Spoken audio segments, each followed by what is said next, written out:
Good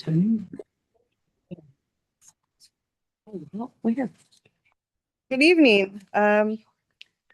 Is this what I need to do, Lucy? Okay. I'm calling the May 18th, 2026 meeting of the Fort Vancouver Regional Library Board of Trustees to order. Is there a motion to approve the agenda as presented? So moved. Is there a second? A second. All right. Any further discussion? Miranda, could you please call the roll? Marie Coffey, Aye. Olga Hodges, Aye. Irina Kakarina, Aye. Christy Morgan, Aye. Megan Dugan. Aye. We move to approve the May 18th agenda. And I have no announcements, so we will move directly into public comments. Next, we have an hour for public comments. Each person called will have 2 minutes to speak. And when called, please stand on the red X and direct your comments up to the board. And let us know your first and last name before you begin. So first we have Jake Osmus.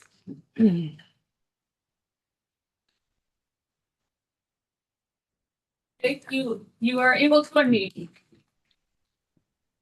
Can you guys hear me? Yes. All right. Hello, my name is Jake Osmus. I am the Chief Shop Steward for WPEA, representing FVRL's frontline staff. There's an old Union song. It's titled Bread and Roses that I'll quote from. Hearts starve as well as bodies. Give us bread, but give us roses. That is to say, WPEA has reached a respectable agreement amongst staff and management for our collective bargaining agreement, guaranteeing raises, benefits, and language protecting workers. I believe the staff deserve even more, but I do feel that this agreement is one that we can work with for the next 2 years. I implore the board to recognize the hard work the staff put into passing our levy while maintaining high industry standard in the workplace during a tumultuous time.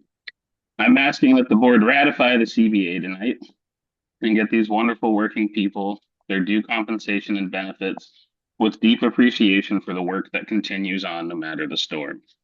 I'm also here tonight to make a call for transparency. Some of the budget items I see on tonight's board packet, primarily the $20,000+ paid to library systems and services, a library privatization company, and was a prior employer, I believe, of our director. And lastly, a call for transparency on the line item for $55,000 to Tyler Technologies. It is an AI platform. I feel that we have seen an increase in AI in libraries that could be considered ethically dubious to labor unions, library work as a whole, and communities. Thank you. Next up, we have Julie Kest. There an extra pen. Julie, you may unmute. Hello, can you hear me? Yes. Hi, good evening. Julie Kep, Three Creeks is my home library. I want to let people know about a wonderful documentary that I watched recently called The Librarians, produced in 2025 and available on YouTube. The description reads as follows, quote, librarians unite to combat book banning, defending intellectual freedom on democracy's front lines and unprecedented censorship in Texas, Florida, and beyond. It's a wonderful film, beautifully produced, but also sad and scary. The librarians in the film are amazing people and actually heroes. Sadly, many of the people sitting on the library boards, not so much. Librarians. I looked up the most trusted professions recently and discovered, unsurprisingly, that librarians rank third, behind only nurses and airline pilots. Of course they do. Librarians are frontline heroes in the fight against those who want to keep books out of the hands, the schools, the libraries of people who want and need them. What happened to the libraries and librarians in the documentary will never happen here, ever, because people are watching, and we will stand up for our libraries, our librarians, the books, and for intellectual freedom every single time. And we will work hard to create a Fort Vancouver Regional Library Board that values our libraries and equitable access to library resources as much as we do. Thank you.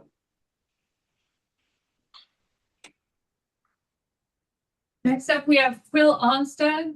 Quill, you may unmute. I'm done with my comment, Bob. Hi, my name is Cole Onstead, and my pronouns are they, them. I'm here to speak in support of Drag Queen Story Hour as a genderqueer member of the library community. My paternal grandmother passed away this January at the age of 93. At the beginning of May, we finally gathered for her celebration of life. Growing up, gatherings with my dad's side of the family were always a delight. While I could do without the ever-present college football, I loved getting together to play Farkle, eat my grandmother's cooking, and just be together. The fact that my aunt brought her partner, Roxy, and my uncle had Jaime didn't register as anything unusual. My parents never addressed the matter, and I grew up seeing nothing but love and acceptance of queer relationships. But as I grew older, I still picked up the dominant societal message that being queer was something to hide. The books and movies and news were all filled with stories of rejection, if not outright tragedy. I was still shaking with nerves when I finally was able to come out to my family. The stories we tell kids or don't tell them matter. When the queer community is treated as something shameful and taboo, that's what they internalize. When we're treated as just another community, kids internalize acceptance. When queer people are celebrated and welcome, kids internalize empathy and joy. Drag Queen Story Hour is a vital program that teaches kids about gender identity in an age-appropriate manner. Parents who do not approve of Drag Queen Story Hour do not have to bring their children to any Drag Queen Story Hour programs. Please allow the staff of FVRL Libraries to present Drag Queen Story Hour and have the district live up to the ideals espoused in FVRL Libraries' equity statement. Thank you for your service to the community. Next up, we have Janet Hedgepath. Janet, you may unmute.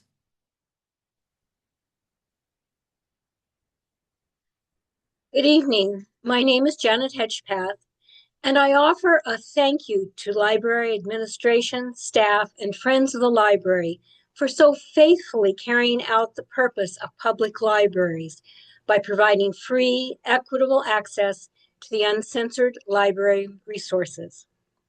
I do not include the present board in that gratitude. While you said you agreed to the principles of equity and equitable access, you wanted to find words less divisive.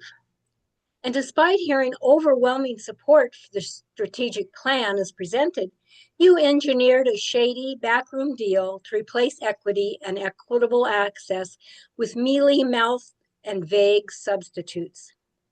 Your actions have resulted in much more divisiveness than the untampered version would have. Clearly, this present divisiveness is of no consequence to you, which raises the strong suspicion that you have your own covert agenda.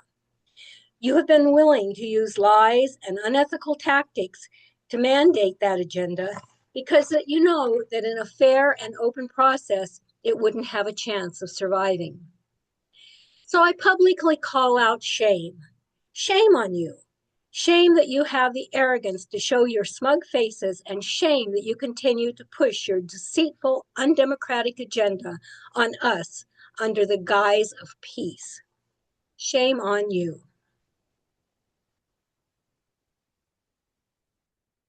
Next up, we have Ann Bauer.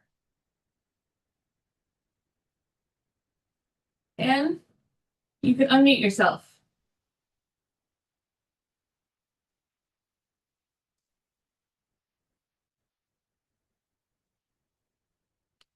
Ann, are you there?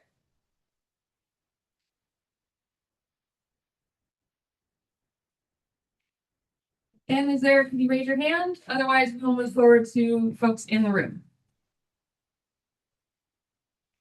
Oh.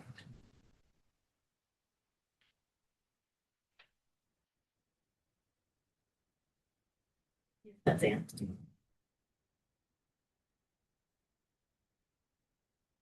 Ann, you may. Sorry, Miranda, can you hear me? Yes. Okay, I'm sorry. I don't know why I'm a whale. Okay, sorry. I would like to speak about in favor of ratifying the WPEA contract. As Jake mentioned, I know that our shop stewards and our bargaining team have put a lot of work into that. And I really appreciate that for them. And I would love to see that approved today. And my second comment is that I have continued to see over the past several months a lack of respect from some members of the board, some members of administration, some members of the management at FVRL, a lack of respect for the people they term lower on the totem pole, such as, you know, myself and most of my friends. And these are people who are serving their community, really intelligent, really passionate, really wonderful people. And I would like to see respect for these people and what they do. Thank you. Thank you, Miranda. Right. Next up in the room, we have Mary Rapar. Thank you. My name is Mary Rapar. I live here in Stevenson. I was a Friends of the Library president for 12 years, and I support our library system thoroughly. Candace Morgan and Sharon Hammer are my heroes. They supported the First Amendment and did very well to make our system one of the best in the world. I've traveled the world. I can tell you that truly our system is the best. I would like the board to re-vote on the strategic plan. I think there was misfeasance in abusing the $400,000 that was used to come up with the plan. And there was a substitution at the last minute, which violated the Open Public Meetings Act of Washington State. So I think there's enough questions to be asked about why the strategic plan wasn't voted in the way it is. Personal views are not under your responsibilities and ethics. Your personal views are your own, and to try to put them into action on a board should be illegal, and it should be a violation of your responsibility and ethics. You also created the board, the previous board, created a special class of people, parents and guardians. I'm not a parent. I'm not a guardian. I had no wish to be either. I do look out for your children if they're in the library and doing things that they should not be doing, but that's not my job. It's the job of parents to look up for their children. So creating a special class of people is illegal. It's called discrimination. And I do think you all need to redo the vote and adopt the strategic plan as it was originally written with equity. Next up, we have Deanna Catan.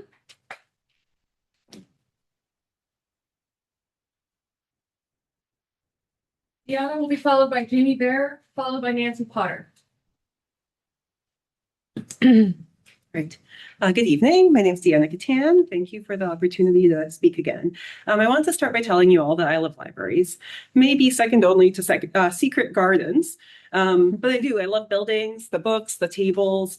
I love what libraries represent, a space to gather, to grow, and to learn about civic responsibility. My family loves going to the downtown Vancouver library, and the staff is always friendly, kind, and helpful.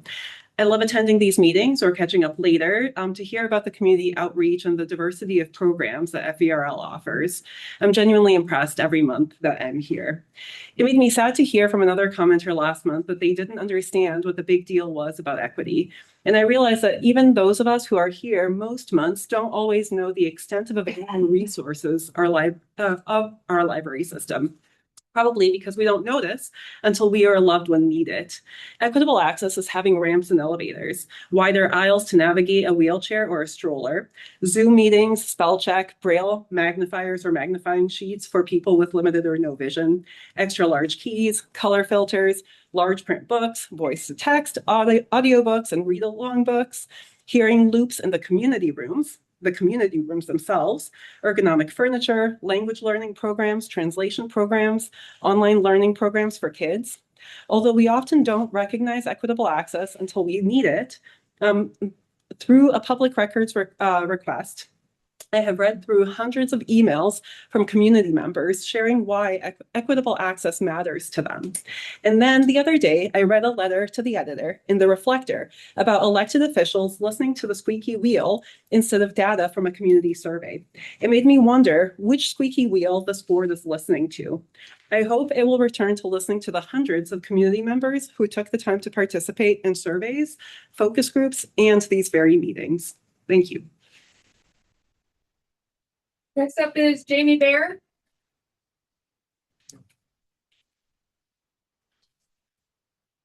All right. Good evening, trustees. My name is Jamie Baer. My pronouns are they, them. I'm a registered voter in Vancouver, Clark County, and a public services librarian with 16 years of experience. I am president of AFSCME Local 307L, representing FVRL's librarians and supervisors. AFSCME is excited for this board to ratify the collective bargaining agreement between FVRL and WPEA. As a supervisor and a colleague, I want to express how fundamental WPEA staff are to the running of our libraries. The friendly faces at the front desk, the bookmobile drivers, and many of the people leading library programs are WPEA union members. They are the front line of the library, doing the work that keeps our libraries organized, accessible, and welcoming for all community members. Approving this contract is an important step towards supporting and retaining the workers who make library services possible every day. It demonstrates respect for staff and for the essential public services they provide throughout our communities. I have been with FVRL long enough to watch WPA staff develop into strong customer service advocates, storytime leaders, and even some of the very librarians my union now represents. WPA works hard every day to ensure our patrons felt seen and welcomed, and our WPA members deserve a strong contract that ensures they also feel seen and welcomed by FVRL. I also need to inform this board that AFSCME continues to field questions and concerns from the public on the conduct of this library board.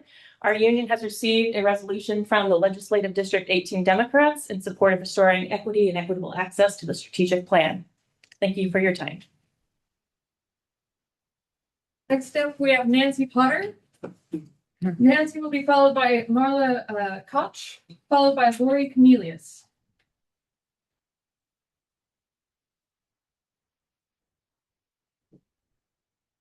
Once again, I would like to, my name is Nancy Potter. I'm from the Salmon Creek area.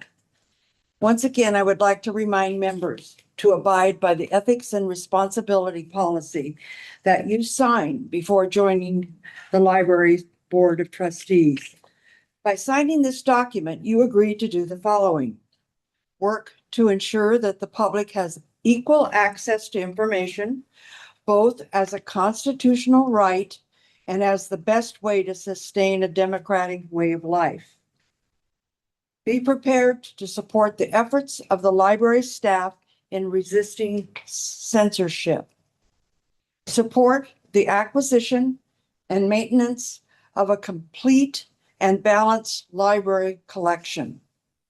Support the Vancouver Regional Library's efforts to meet the library and information needs of all patrons. Maintain independent judgment without regard to personal benefit, special interest, or influence of partisan political groups. Keep all library policies free of discrimination. Finally, on another subject, I wonder, in the interest of cultivating two-way communication with the community, if the trustee board might consider acknowledging or responding to comments. It would assist in letting people know they have been heard.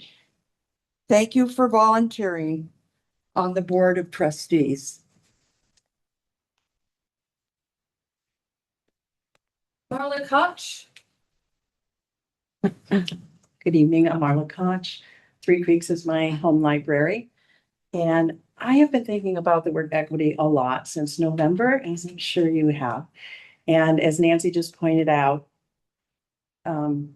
you're not entitled to think about partisan politics in serving your role as a trustee. But equity, the word, was taken as a problem. whereas the equity as a philosophy necessarily wasn't. And I'm wondering what the manifestations of equity are that are concerning to this board. What is it that is happening at our library in the name of equity that is objectionable to you? Or what is it that you are afraid of might happen in the future in the name of equity? So as a community member, equity was replaced with fair and inclusive. So we pay for the library based on the value of our homes. I learned at one of our meetings that the average home price is $400,000 in the library district. My house is valued as more than that. So for it to be fair, do I get more?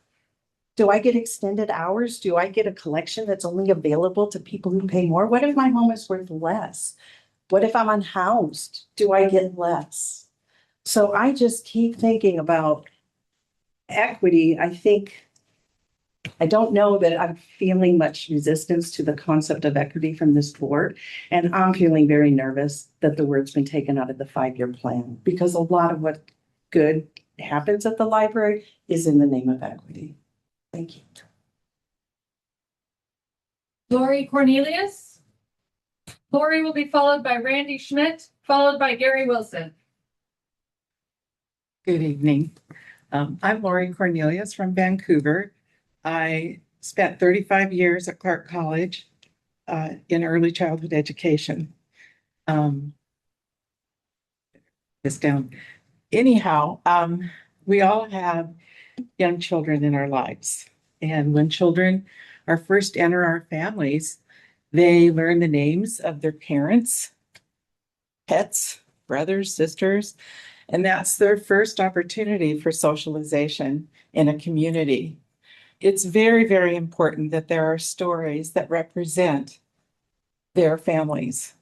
And we can't take any of them away. Children live with grandparents. They live in extended families. They live with their moms and dads. And they also live with moms or single parents or single dads. I speak of this because the library provides mirrors. Children are reinforced when they see a reflection of their family in story form. Equity is so important, and that's why I drove out today for this. When I think about a classroom of children and we're talking about fairness and equal access, we might say everybody's going to get a pair of shoes. That's great, but the equity issue, do the shoes fit? And that's the specialness of each and every family. And so the library system has to represent the whole community and look at the communities of whom they're serving. Thank you. Next up, Randy Schmidt.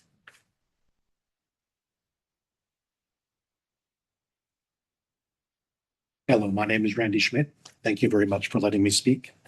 So I'm here to speak for the children in our community. So there have been some that have advocated for you to continue the Drag Queen Story Hour, and I'm here to explicitly say, please don't do that. Why? The creators of the Drag Queen Story Hour via their website. It's been taken off now, but if you use the Wayback Machine, you can find that one of the causes that they actually explicitly stated was to cause gender confusion in children. And we have seen over the last few years that it's become abundantly clear that the huge increase of percentage of American youth identifying with gender dysphoria is due to social influences and transgender activists posing as teachers and school counselors. This statement has been confirmed in our court system with 2 high-profile cases in the last 2 months, one in New York and one in a different state, where 2 girls sued their counselors and sued their doctors and won multi-million-dollar awards because they were damaged by these surgeries and by what's considered to be gender affirming care. They were never ever questioned, and they were never ever sought to seek what was causing some of the gender dysphoria in the beginning. And as most children, 95% of them that have this issue, they transition out of the gender dysphoria when they get into their late teens and early 20s. These 2 girls did also, but yet now they have the battle scars. So I ask you to have and implement a policy that when you are no longer on this board in 10, 15 years, there is a policy that can direct the libraries to no longer and don't support something that is going to cause and try to implicitly cause harm to our children. Thank you much. Gary Wilson. Hi, Gary Wilson. As always, please continue to err on the side of caution when it comes to programming for your most vulnerable patrons, the children. And also thanks for carving out a caveat for parents and concerning intellectual freedom in your recent strategic plan. And I've shared and brought up many times. I've got almost 5,000 signatures asking the library to protect children in our library. So thank you for standing up for them. And lastly, Margot Logan, who frequently attends the board meeting and often shares during public comment, is now a published author and writer, and her book, DSHS Secrets, Government Secrets Here, There, and Everywhere. She was a whistleblower working for DSHS, and it's a very interesting read, kind of comical at times. And I just would ask that you might consider adding it to your collection. So, thank you.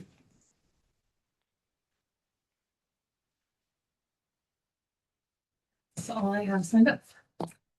Thank you. Was there anyone else in the room or online who was not able to sign up for public comment who would like to speak? We have some time.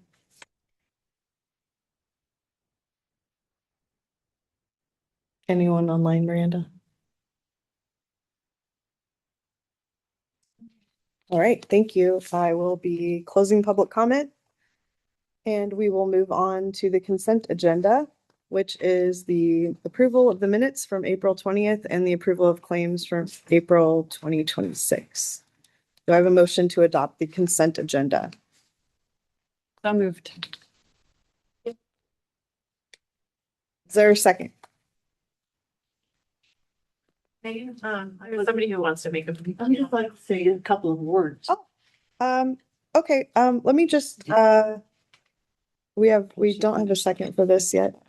But let me finish this. Sorry, I did have a motion. That's okay. Didn't get here soon enough. It's okay. Well, we're just going to finish the consent agenda action that we are currently discussing. Do we have a second for the consent agenda? A second. Thank you, Olga. Is there any discussion? All right, Miranda, could you call the roll, please? Ray Coffey. Aye. Olga Hodges. Aye. Irina Kakarina. Aye. Christy Morgan. Aye. Megan Dugan. Aye. Consent agenda is adopted. Thank you. And we will go back to number 4, public comment. We have one person that wishes to speak. Would you please let us know your name? And then you have 2 minutes. Thank you. My name is Pat Culver. I live here, the other side of Beacon Rock, actually. I've been going to a library since I was about 4. I'm 89 years old now. I love the library. I learned so much from the library. I mean, I learned a lot from my parents, religion, things to do, things not to do. But the library is where I learned things that I didn't want to ask my parents, perhaps. And so I can see where you're concerned, some of the concerns, obviously, in the community. One thing I've learned in a very long life is that you raise your children, you protect your children, but you don't stop your children from reaching out, from finding out about other things. Nowadays, in the world we're living in now, there are gay parents, there are parents with every persuasion that can possibly be. I think some of the desire of parents and grandparents to protect their children from what is actually happening in the world. I can respect that, but I cannot condone or I cannot approve that they try to control the world for other children. So I'm asking you as the library board equity means fairness to all. And you can't lose sight of that. Please don't. Thank you. Thank you, Pat. And with that, we will close public comment for the evening. Katrina, March financial statement.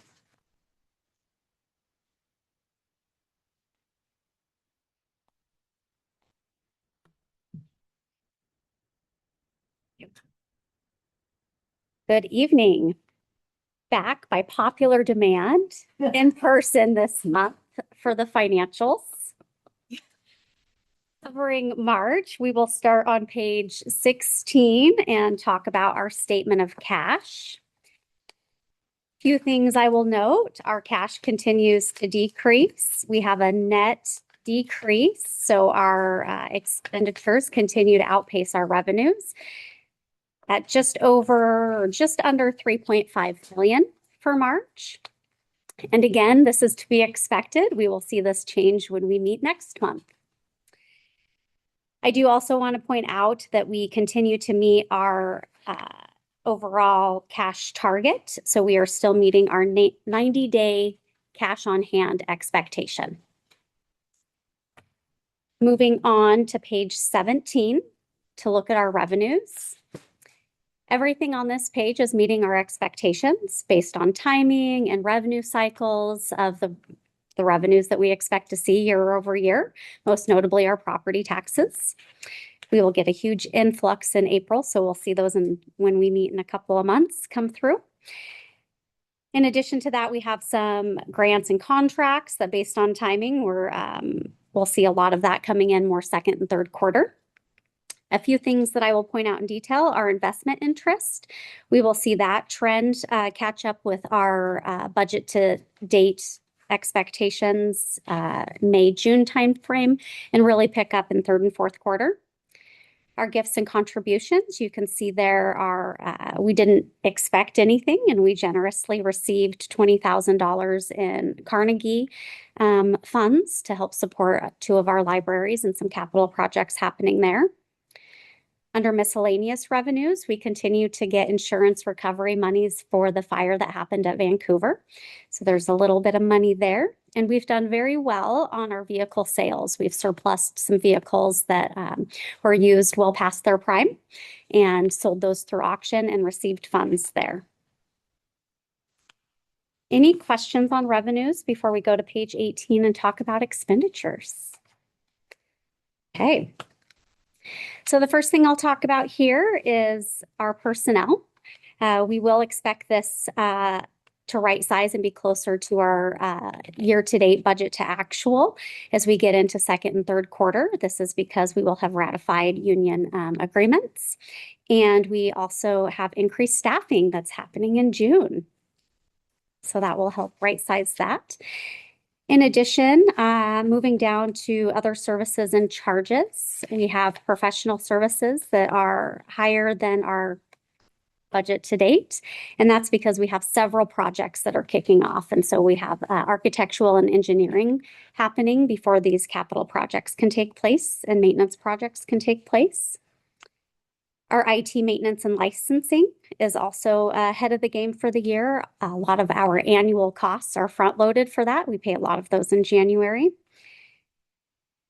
And you will see all year long that our intergovernmental services will be outpacing our year-to-date budget to actual percentage. And that's because we paid in January, February, and a little tiny bit in March, our elections costs from our August 2025 election.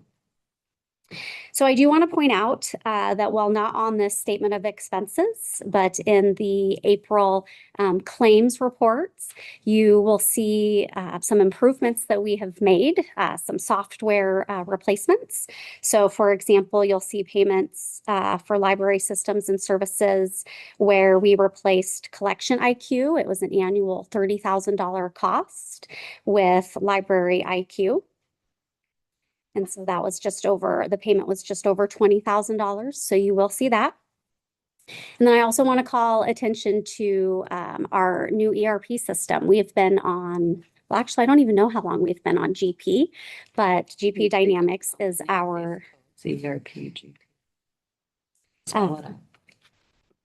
So Great Plains Dynamics is our accounting software and ERP system that for Vancouver Regional Libraries has been using for quite some time, and it is sunsetting, so going away. It was no longer going to be supported in the version that we were on. So we either needed to do a substantial upgrade to stay on that same system or evaluate what other options were out there for us. And so we spent quite a bit of time in 2025 evaluating accounting systems to see what would meet our needs and help us grow and develop professionally as an organization. And we went through a thorough process, getting information from several vendors, and decided that Tyler Technologies was what was going to suit us best. It services other library districts throughout Washington, as well as several of our partners throughout Clark County are on Tyler Technologies. They specialize in local governments throughout Washington and other states as well. And so you'll see payments to them. There are payments in two different realms. There's the software support, the fact that we're just going to be using their platform. In addition to that, there's costs to help us transition or convert from all of our Great Plains data, all of our 3 to 5 years worth of accounts payable and other data from one system to the other. An ERP is electronic something. Enterprise resource planning. Got it. Yes. Okay, I have a question for you about something on page. This payment to Skamania Lodge. I was wondering what that was about. Page 13. Yes, that is our all staff day. That was a deposit for all staff day. Gotcha. Great location. Thank you. Right. Any other questions I can answer on the financials?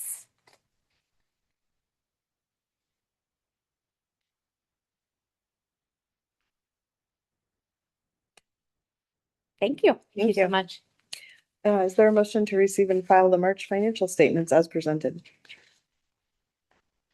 So moved. Is there a second? Right, good.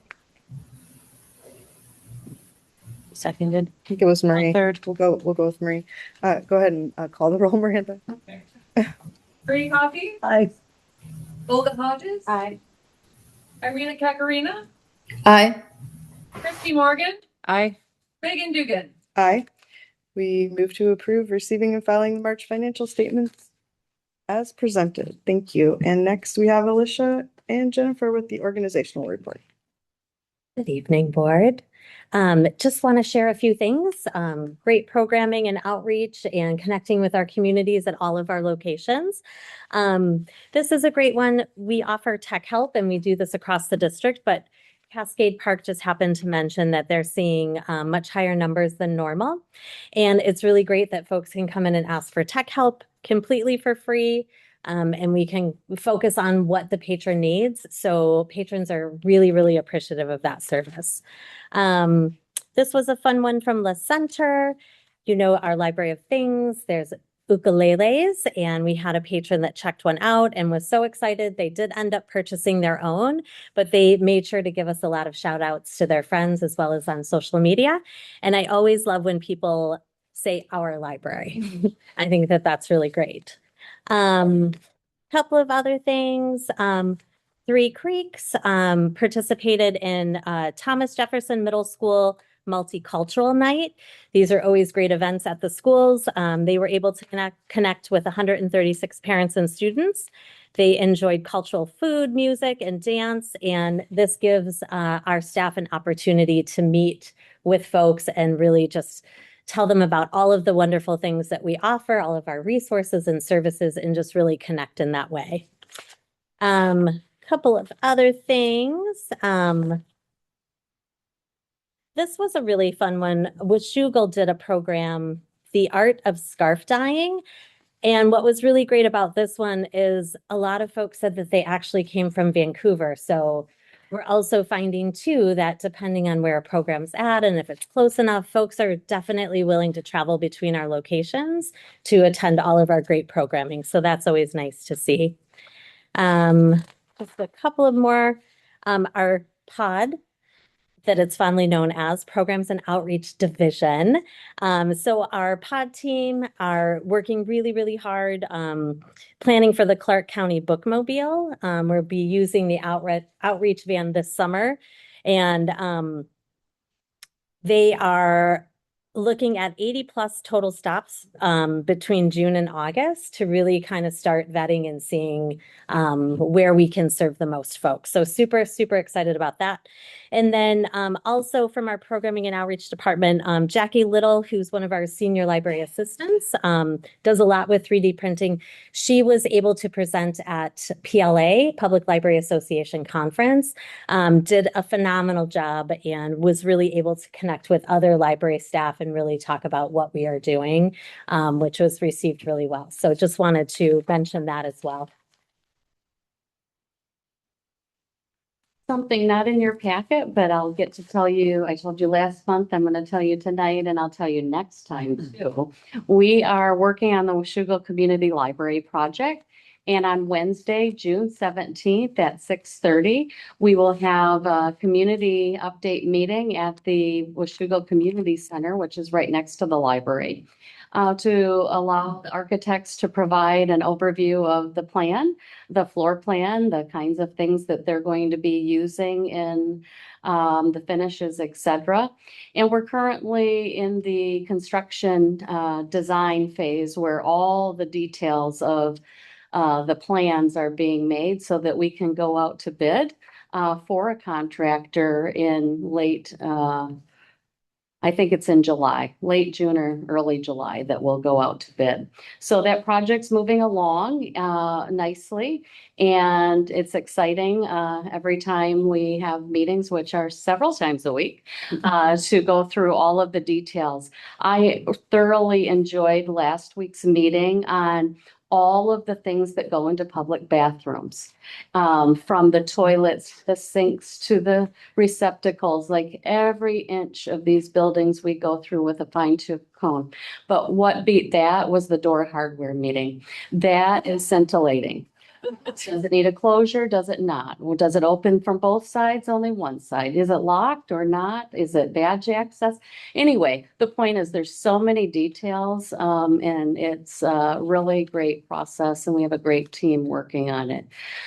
The other thing I would say is just appreciation for the staff across the district as we prepare for our expanded hours June 1st.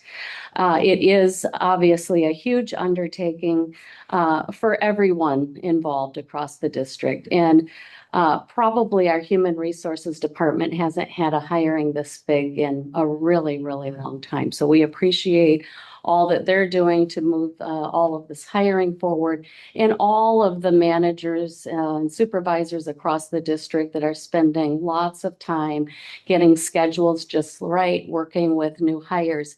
So for all of the public, I would say you're going to see a lot of new faces in your local library. Go in, meet them, and understand a lot of people are in training, but we know we're going to offer great services that you have come to expect. So lots of fun things happening. And I really appreciate the fact that we're able to move forward in a time where so many organizations are not in that same place. So appreciation to our taxpayers for believing in the power of libraries and saying yes last year.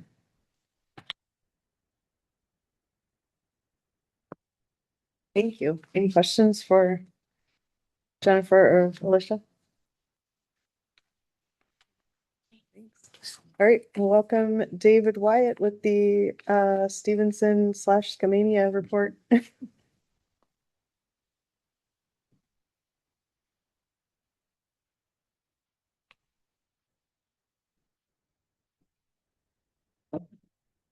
And you'll watch the screen. Sweet.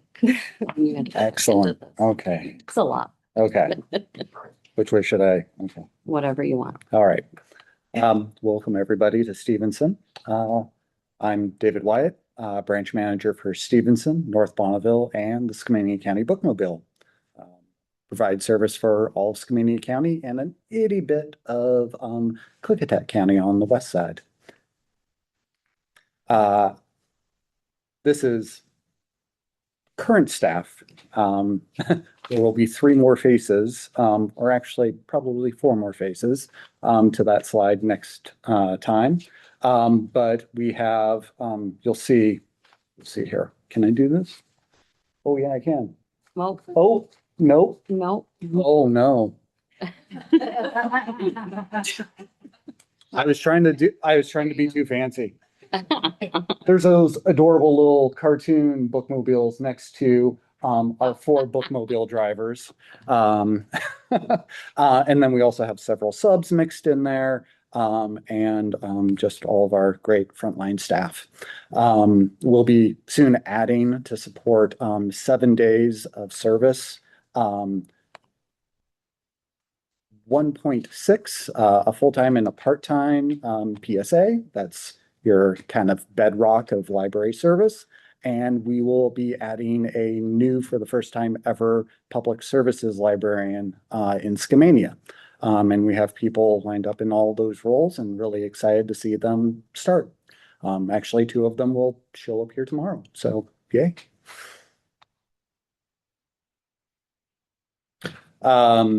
So as I mentioned, the 3 service points here cover all of Skamania County and a little bit of Klickitat. It is the lowest population density in the district, but our fastest growing area, not by a lot, but is North Bonneville. So we have a very small location there. And then the bookmobile spends about 25 hours a week on the road. We go out 4 days a week. That's not including going to community events and outreach, typically on Saturdays, but I'll talk about that a little bit later. The Friends of the Library, some of them are here tonight, support this branch and many programs. One of the biggest that we just had was connected to the district-wide Community Reads program that featured Tilt by Emma Paty. That was actually a title and a series that the local Friends group started, and then it was adopted by the district at large for the larger district-wide event. Just had the author out here a couple weeks ago, went really great. The Friends also sell friendship products to help cover the cost of summer reading programs and things like that. And they were selling some of those out in the lobby just earlier. So Stevenson Community Library. This is where we are. The black and white photo is one of the original photos of the branch just after it was built in 1967. We are currently open 48 hours per week, but it'll soon be 60 hours a week. And you can see the checkouts and visits. The thing that I'm highlighting here, though, is that we have the most residents in the city of Stevenson compared to any other municipality in our service area with library accounts. 70% of Stevenson residents. And somehow that was even up 5% from last year. So the color photo is the original building that the library was in. That was the first purpose-built location. It's now a farmer's insurance building, actually. And there's lots of happening in there. There's also cultural programs and things like that happening there. That's really cool as well. Here's the bookmobile. Can I play that embedded video? Okay. So the bookmobile provides service for everywhere that's not Stevenson or North Bonneville. So like I said, we're on the road 4 days a week. And we move a fair number of books.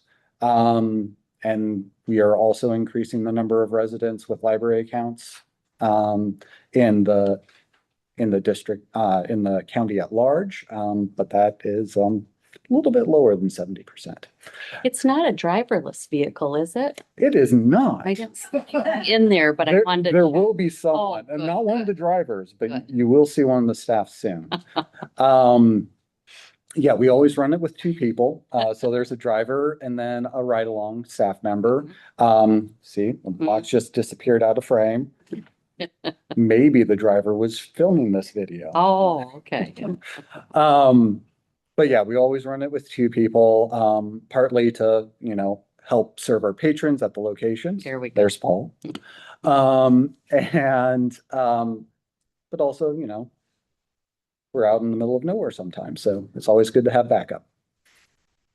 And how do you stay connected out in the middle of nowhere, David? We are connected through cell service, so it's actually a modem that alternates between two different cell phone networks to try to get the best connection wherever we can, because no network is perfect. And then we have North Bonneville Community Library. The old photo is the building that was City Hall before North Bonneville was moved, when the second powerhouse was built for the dam. And then the lower picture is the lobby of the current library that includes a little lending library, so a book vending machine, and some services like printing and photocopying that's available whenever City Hall is open, not just when the library has staff there. You will see lots of green on this slide. The checkouts were up and visits were up and residents with library accounts were up. At least those first two, I would attribute, this is last year's numbers, I would attribute to the passport program that we had for our 75th anniversary. There was a checklist and everybody goes, I want to visit this library and this library. And we had a lot of people come and visit and check something out when they hadn't been here before. So I think that just really highlights the benefits of being connected to this larger system, and a program like that can highlight lesser used resources in our library system. And then we have programming, lots of programming. So some of our new programming over this last year includes Tech Help. That's been mentioned a few times tonight. And it's really great just to be able to advertise like 90 minutes a week, that there's always a staff member there to help with your phone, your laptop, your Kindle, whatever it is. And it's always something different. We're not seeing absolutely huge numbers, but we're seeing, just right numbers. 90 minutes, 3 to 5 people gives them a good chunk of time to really dig into their issue. Because we can always help people with that when they come into the library, but when we're at the front desk, we don't always have that dedicated time that we need to provide that level of service. So that's the gap in service that's addressing. We also we started partnering with the local search and rescue department tied to the sheriff's office. So we did a Prepare to Hike the Gorge event, because we had heard from the sheriff's department and others in the community that in the last year or two, there were a lot more search and rescue operations in our area, and they wanted to make sure that the public was educated on, how not to be stranded out in the woods. So that's what started this one. It then tied into the Community Reads program, where there was some disaster preparedness tied to earthquakes that they also hosted. And later in the fall, they're also going to host something in Stevenson. I think this will be going into our 3rd year of having a mushroom festival in the fall. And so the search and rescue presenter was talking about how challenging mushroom hunters are, especially to find, because they're intentionally going off the trail. And so I'm like, you should probably come back and talk about that more. So that'll be coming up in the fall. Then something that was new for us and new for the whole district was, much like we have summer reading performers that are always very popular, we had a dedicated spring break performer. We just had one here, but I was a little skeptical going in because families are very busy on spring break. They may be here, they may be out of town, who knows? But we did have 50 people show up right in this room. So it was pretty awesome. Were they bowling or what are they doing? So that's what, Matt Baker? Matt Baker. He does stunts and comedy, and the bowling ball did not go through the ceiling. It was all fine. Yeah, in that photo as a bowling ball. Mine. Yeah, yeah. Okay, and then some of our high impact programming. So summer reading, that's always, if you believe it or not, that photo on the right is this very room, and everybody packed into this room for Reptile Man, of course. Of course. But then it's not always about just numbers. So our horror movie nights for teens and tweens always draw smaller numbers, maybe 10 kids, but it's a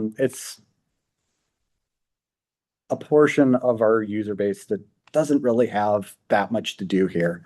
And so it's really important that we provide safe places for them to come to the library, spend their time, and connect with their peers in a safe and constructive space. Can I guess scare them or? Oh, yeah. I mean, it's a horror movie night. You've got the skeleton, you've got some popcorn. It's all good fun. Okay, so then talked about this a little bit already, but community partners and outreach. So obviously we have the big blue billboard that is the Bookmobile. So we take that to lots of outreach events. There's a listing of some of them. We recently went to Springfest locally. And then just again, we went to a bike rodeo where kids can get their bikes tuned up to get free safety equipment. We provide a craft, a story time, and they have a little obstacle course that they ride their bikes through. It's lots of fun. And then we have lots of other initiatives out in the community. So that first picture at the top is a Grow a Reader collection. So Grow a Reader are books that we don't have room for on our shelves anymore. So we find places in the community for them to be anyway, and they just become a browsing collection for whatever that location is. This is the local and first of its kind teen center in Skamania County. So we stocked the teen center with all of those books. We also stocked the local assisted living facility with books as well. And then we've also started working with the local Meals on Wheels program to deliver those same sorts of books through the Meals on Wheels deliveries to patrons. Let's see here, what else? There's lots of community partners. I could keep on talking about them all day. The Grange hosts lots of programs. Actually, they frequently host here a plant and seed swap, and it's usually, 30, 40, maybe 50 people.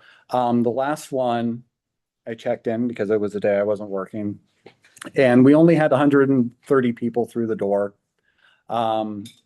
And we had 150 people for the plant and seed swap.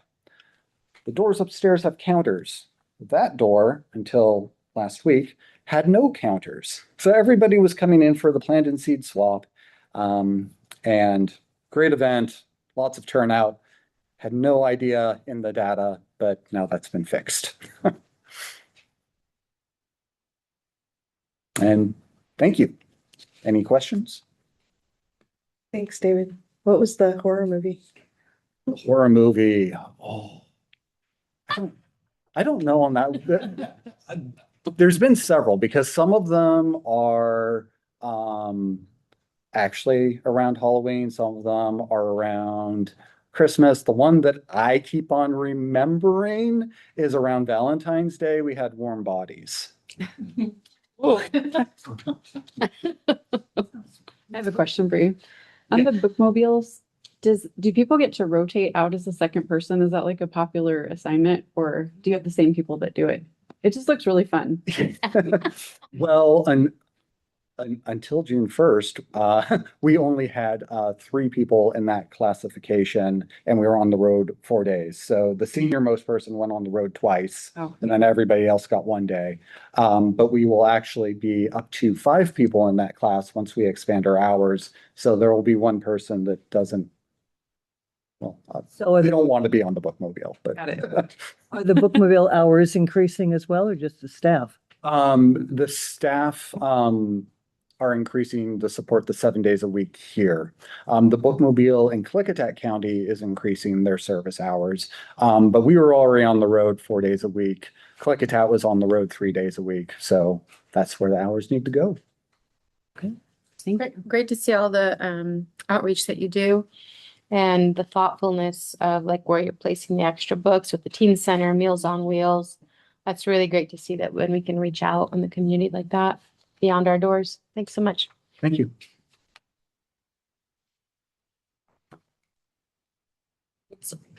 Okay. The damages with one. It's okay. It'll turn green. Thank you, David. So next we have the FVRL Foundation report with Jenny.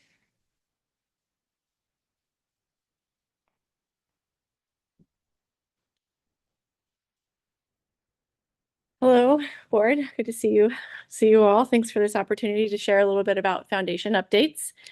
As you saw in your board packet, the foundation is undergoing some reorganization to better achieve our goals of raising money to support the FVRL vision.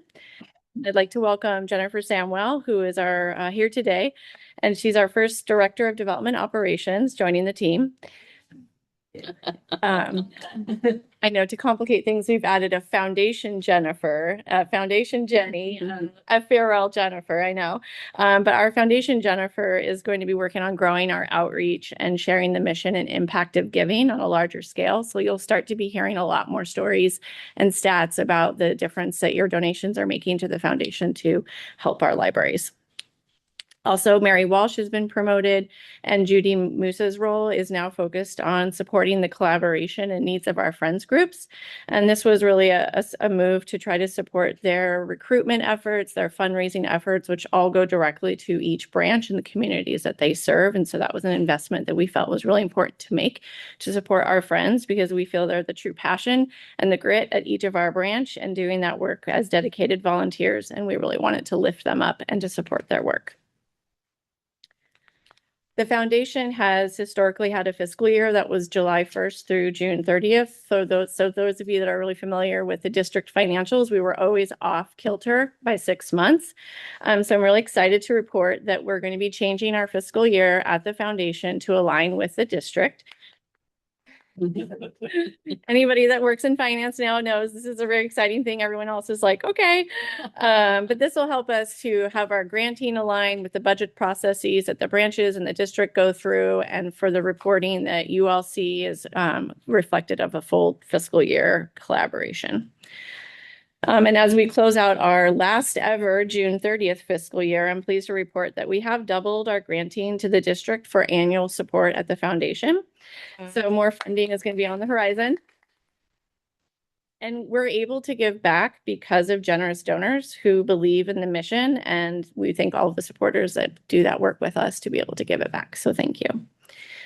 Last, I'd like to thank Jennifer Giltrop and her teams for their support of the foundation. It's been a transition year for us as a new leader, and we've been really inspired by Jennifer's leadership and the staff's commitment to service that we see every day we go to branches and we see the staff working in the communities, and really sharing the work that the staff are doing is so easy to share with donors, and it makes our jobs really easy to do. So thank you for living that mission. And in the spirit of deepening our partnership, the foundation will be moving back into the district office this summer. Yay. We've been renting a space for the last 3 years. And so we're kind of having a homecoming back to the district, which we're really excited to be able to work alongside the staff and to really be together in that shared partnership again. Wonderful. Yeah. Anybody have any questions? For the great update. Yeah. Thank you. Hang on. Thank you, Jenny. Okay, we have the Summer at Your Library report with Jamie Barrett and Kelsey Hudson.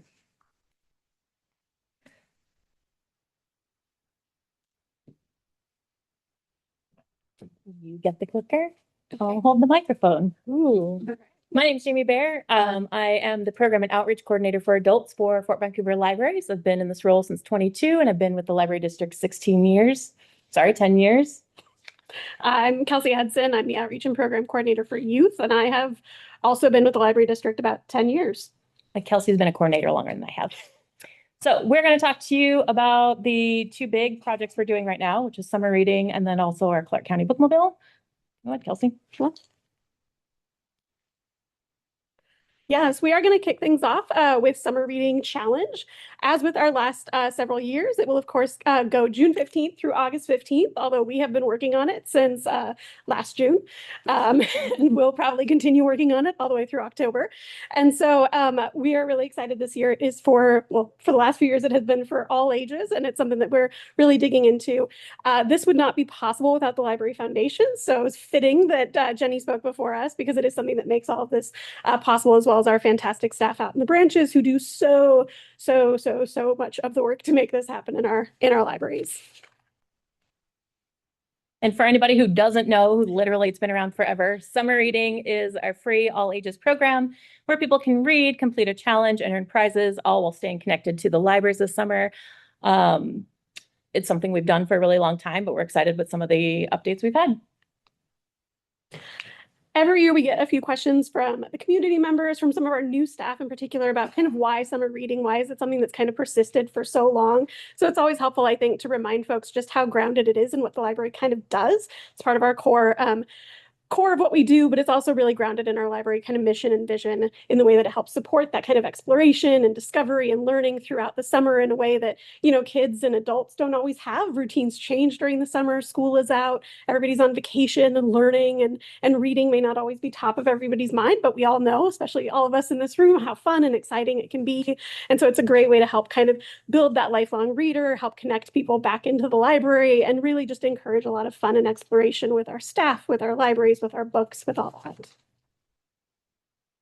And we're really excited this year. All the adults in the room, which is literally all of you, there are no children here, we're all able to participate in summer reading all along, but it continues to be a point of confusion.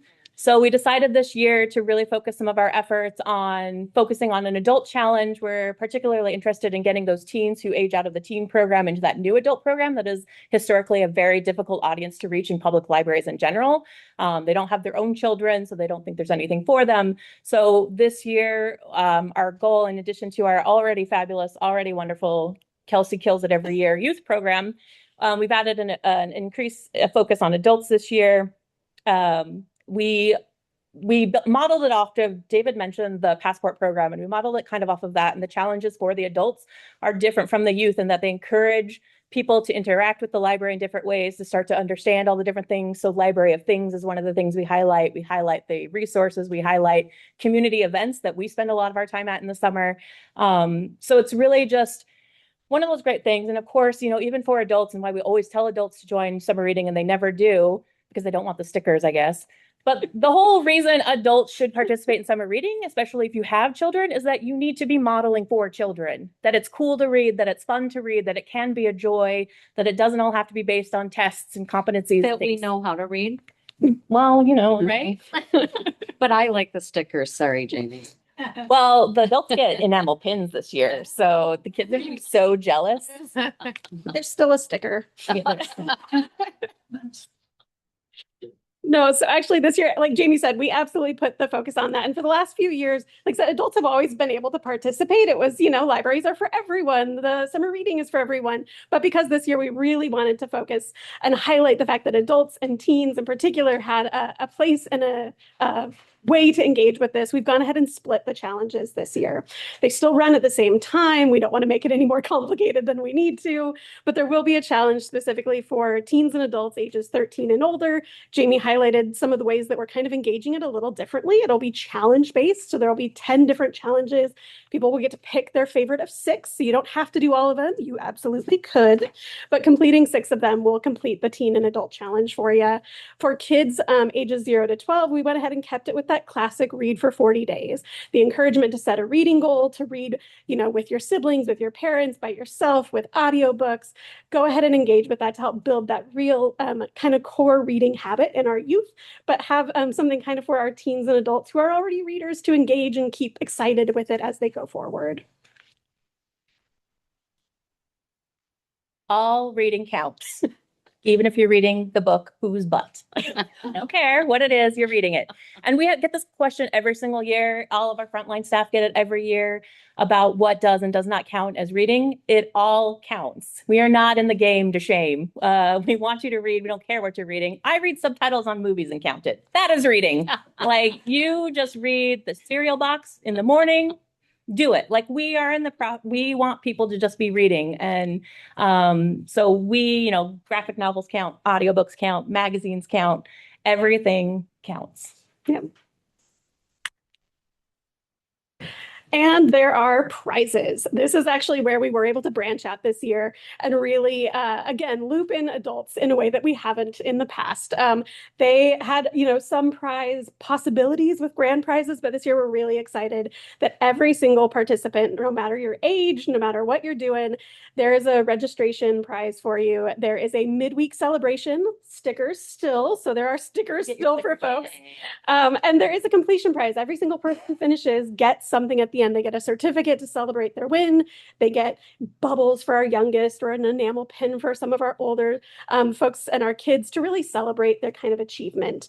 I'm really also incredibly grateful to the foundation and our friends of the library who are able to provide an option for the adults this year. So when they register, they get a coupon to select a Friends of the Library book, which is something that's really fantastic. We've been able to provide youth books at registration for years, but it's not something we've been able to provide adults. So it's really fantastic. Oh, I should say, in addition to that, I forgot about the rest of it. We have some fantastic displays our staff are working on, as well as some reader walls to celebrate everything. Everybody always loves to see their name up on a wall, and a lot of programming going on in the library as well. So we do have targeted programs. Our program and outreach has actually done this for the last few years, where we have done traveling kits where we come up with these very specific projects and then we offer them district-wide because, as was mentioned, like Washougal had a cool program. People had to go to that, and we love that, and we want people going there. But we also want to make sure people at different locations can have access to some of these really high programs that we're creating at the librarian level for these audiences. So we have, trivia nights, we have squishy making. When we are designing our programs, we're really coming at it from the sense of what is it we're hoping to do. And for adults, it's all about community building. That's what we hear from our patrons. That's what they attend the most. They attend things where they can come and talk to each other. So we have trivia nights, we have open mics. They're very popular, all of those types of things. For our teen audience, we have a lot of programs that are focused on self-expression. Because that is what we see when we pull the button maker out. It is always in use. So we're going to teach kids how to do their own buttons, but we're also going to teach them screen printing or silk screening, one of them. They're going to learn how to make their own prints and make zines and things like that. And zines are always a very popular thing. So teens, it's self-expression. And then the younger kids, it's all about the hands-on tactile learning. But everyone's coming away with something. We don't just do programs for fun. There is always an ulterior motive to everything we do. So you've heard it here from me. And just to give you a little bit of an idea, when I said we've been doing this since June, it absolutely is the case. These are just some of the numbers we've run into so far, which include 7,000 youth prize books we've ordered. Jamie mentioned hands-on. That involved our volunteers using their hands to help us cut up 700 foam squares for our squishy program. Hundreds of volunteer hours logged helping so far. 225 trivia questions written for that program. Over 500 pieces of canvases prepped for our teen and our adult bad art program, and so many more things that are happening. But just to give a tiny bit of scope of what we've been working on so far. Not to throw shade at the Skamania County Bookmobile, but we're launching the Clark County Bookmobile out of our department. Our van is actually outside if you want to take a look at it. But we, in addition to this, as part of this and as part of our part of launching summer reading, we are so excited this year to be launching the Bookmobile in summer on June 1, where we can all start taking all of the summer reading stuff out to the public. So we have been working since the levy passed almost. Very hard since January on finding bookmobile stops around Clark County. We currently have 85 and we're still finalizing some things. People are very excited to see us coming out. But Kelsey's done most of the work on getting the site, so. We have a fantastic team. It was not just me. We should have put their pictures on here, but we're not great at that. So I just know that there are more people that work with us that are amazing. But no, as part of this, we are starting, like Jamie said, on June 1st. Obviously, a big part of it is going to be aiming to promote library, but also at this point with summer, we're really excited to gauge specific needs for us kind of moving into the fall. So this summer reading will be a huge part of it. Of course, connecting folks with that challenge, but also bringing some of these programs out to people. So out to some of our meal sites, out to some of our low-income apartments or our food banks, but also bringing out some of these read, return, repeat materials, which David actually mentioned. He has a number of sites here in Skamania County. We'll be expanding a lot of those in Clark County. And then as we move into the fall, looking to figure out which of these sites really work well as kind of consistent repeat sites where we could build out more of regular collection-based stops. So this summer will be a real big exploration for us. Now, is yours driving itself? I mean, Priscilla could. No, we think Priscilla the van could do it if she needed to, but no, we have two new staff members, WPA members joining our team that will be focusing on this, but this will be an all hands on deck this summer, as it always is. When we were building our schedule, we prioritized sites that were at least 2 miles from our library locations. We prioritized places that people didn't have access to bus lines or had all sorts of barriers for why they wouldn't be able to make it to the library.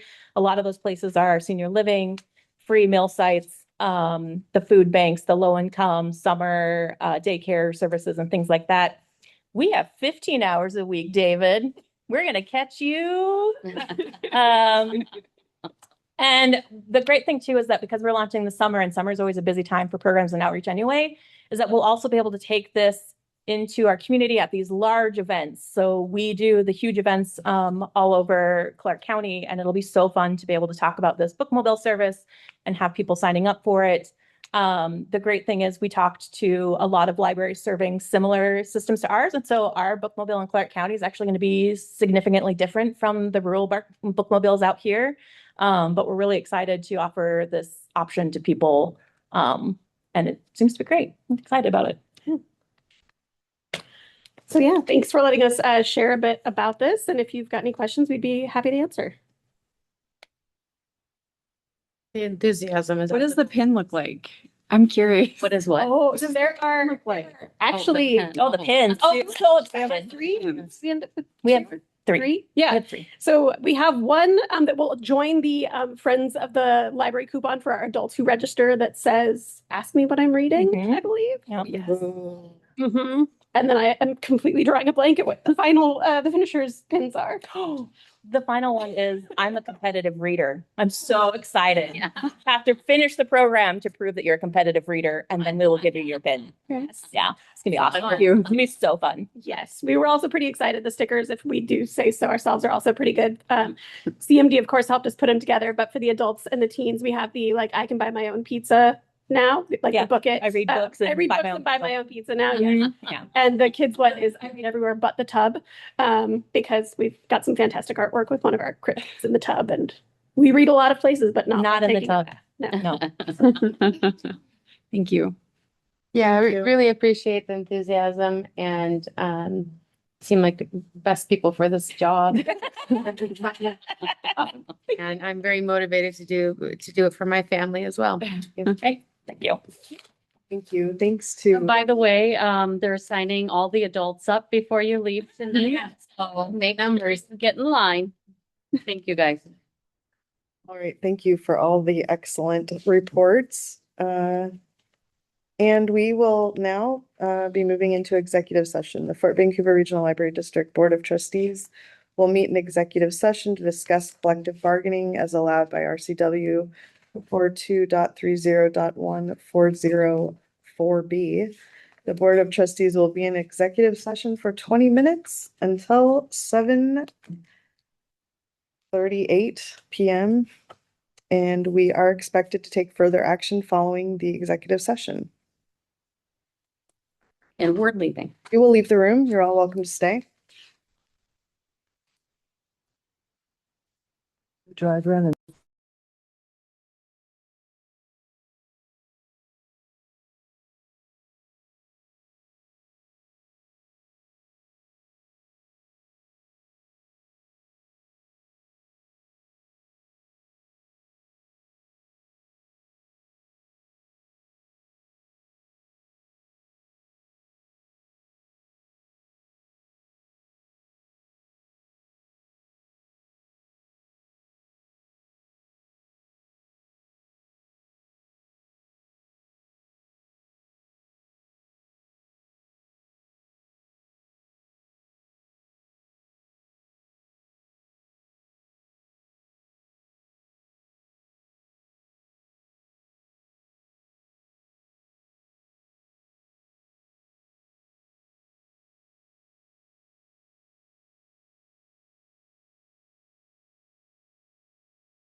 We are quiet outside. Okay, I'd like to call the regular meeting back to order, and next on the agenda, we have resolution 2026-05 WPEA CBA ratification.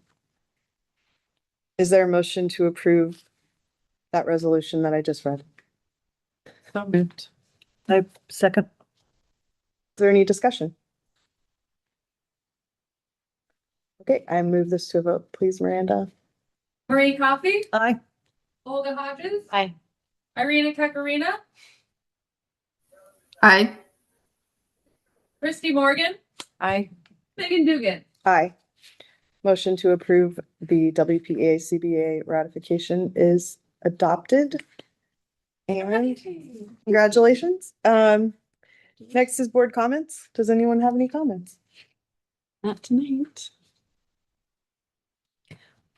Just want to say thank you to everybody for the comments tonight and for the great presentation.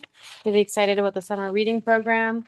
Coincidentally, I had a flashback to my first summer reading program when I was just a little kid in upstate New York, and my mom happens to be here visiting from New York. And I remember the day I handed in my paper with all my reading, and I got a coupon to go to Pizza Hut.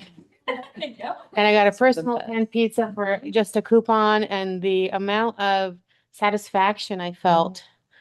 And it was a really lovely memory. So I encourage everybody to participate this summer, and thanks for the hard work that's going into all of that. That is actually the first thing I thought of when you mentioned buying your own pizza. I was like, you have to buy it now? Where's the coupon? Station needs to fund. So today's the 46th year anniversary of Mount St. Helens erupting. So hopefully everyone gets home safely. Our next regular meeting will be Monday, June 15th at 6 p.m. at Ridgefield Community Library. Thanks everyone for staying. That was. My goodness.